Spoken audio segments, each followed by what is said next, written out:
Oi, caramba! Today, Abe showed Bart his treasure. It'll explode in just 5 seconds if you pull the pin.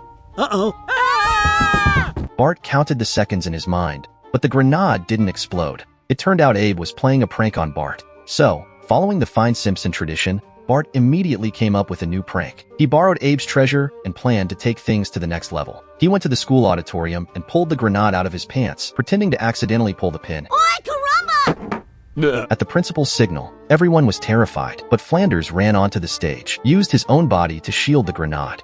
All the rescue teams were called into action. Bart's prank went too far this time, to the point where the school decided to expel him. At this critical moment, Flanders stood up to stop the principal. He declared that God doesn't give up on anyone and begged the principal to give Bart another chance. Otherwise, Flanders threatened to send the principal's phone number to 205 prayer warriors, who would call every day to convince him. The principal thought Flanders had a point. Perhaps Bart would turn out better if he stayed away from Homer. Woo! Win-win! Flanders took Bart home and started by assigning him housework, teaching him the joy of doing things with his own hands. Uh-oh, cut myself.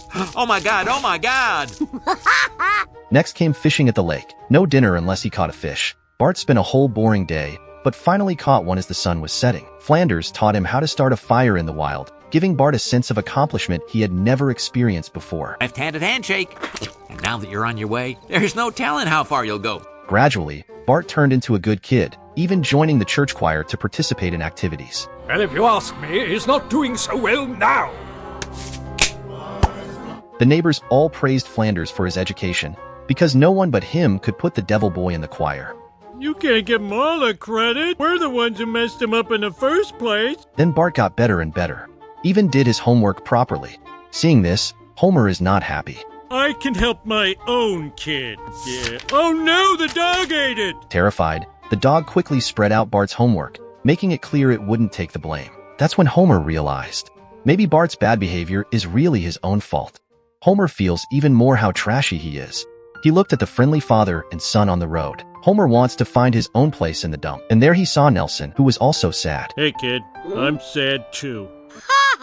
Nelson's father had disappeared again. His mother was an alcoholic, they lived in a trailer, and his last meal had been ice cubes. Homer thought Nelson was so pitiful that even he could help. He decided to use Nelson to make Bart jealous. Here, son, let me help. Homer took Nelson out for fast food and declared that he would be Nelson's mentor. With hamburgers on the table, Nelson naturally agreed. Homer taught Nelson how to ride a bike and mocked Bart in front of him. He even sent photos of himself and Nelson on the swings to Lisa, asking her to show them to Bart. One day, Homer took Nelson to the bar to play bowling. Lisa came in, saw them, and asked what Homer was teaching Nelson to do. Banking, aiming for success, and breaking into the music industry. Lisa couldn't stand it anymore. She gave Homer her only $40, telling him to see a therapist. $40 worth of therapy coming up. From a licensed therapist. Homer took Lisa's advice and sought counseling, explaining how he was mentoring Nelson just to make Bart jealous. I am appalled. You are ruining two boys' lives for your own petty ego. A good therapist says, whatever you do is right. That's only if you're rich. Don't! As usual, Homer visited Nelson's house. Nelson's mom asked him directly if he wanted to talk in depth. Homer insisted he was a decent man. What's up? Nelson's mom said she knew Homer was just using her son and that he would leave Nelson sooner or later, just like all the other dads she had found for him. Panicked, Homer rushed out the door, her accusatory gaze burning into his back.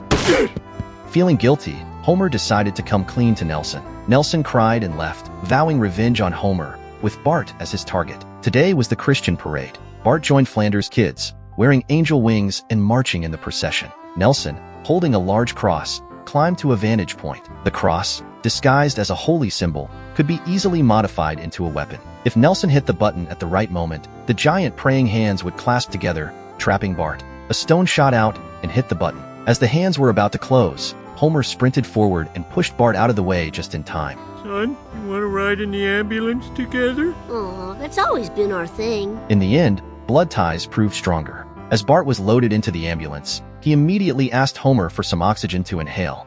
I'm a great dad. Homer, being the soft-hearted man he is, brought Nelson a more suitable father figure. Under Flanders' guidance, Nelson became a devout Christian. His former delinquent friends couldn't believe he had turned into such a pious person. What can I say? People change. Thaw! Finally, Bart asked Homer, Tell me again, why did I trade Flanders for you? Because we can do this. Ow!